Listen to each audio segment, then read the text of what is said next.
There will be no earmarks. Earmark. Earmark. What are they exactly? Without earmarks or the usual pork barrel spending, Republicans and Democrats love to hate them. There was real outrage about those earmarks. The pet projects. As long as we get our pork. The wasteful spending. I told Congress, thanks, but no thanks for that bridge to nowhere up in Alaska. If the bridge to nowhere was Alaska's most ridiculed earmark, this bridge might be Long Island's most frustrating boondoggle. It's called the Hospital Road Bridge, and back in 2005, Congressman Tim Bishop won a $5 million earmark to have this span widened.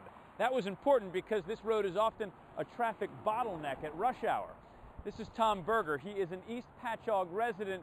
And Tom, you're frustrated that there's been no work. Absolutely. I think I can speak for a lot of people. It makes us, we're disgusted with government that way. The town and the state and everybody should have been ready to move. Certainly within a year.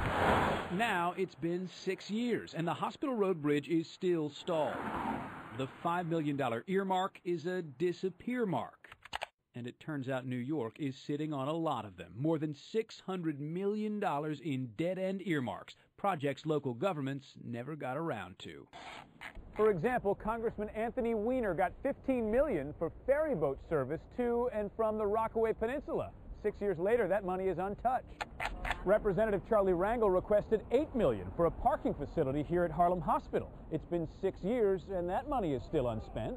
The biggest chunk of unspent money is $90 million for a freight tunnel from New Jersey to Brooklyn. That earmark was sponsored by Congressman Gerald Nadler. Neither Nadler, Rangel, nor Weiner would go on camera to defend their projects. It's the kind of thing that makes individual taxpayers crazy. Susan Lerner is director of Common Cause New York, a government watchdog that monitors waste and corruption. She says lawmakers who request earmarks for dead-end projects are being irresponsible with taxpayers' money. It highlights the real weaknesses of the earmark system. We need to have a drop-dead date on earmarks that have not been expended. Congressman Tim Bishop is calling for the millions of dollars in disappearmarks to be repurposed and funneled into shovel-ready projects.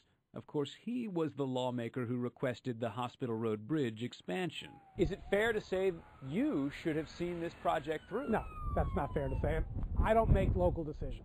My job is to try to help bring the federal government to the table, to help local stakeholders put in place the projects that they give a high priority to. That's what their promise is, but they don't produce.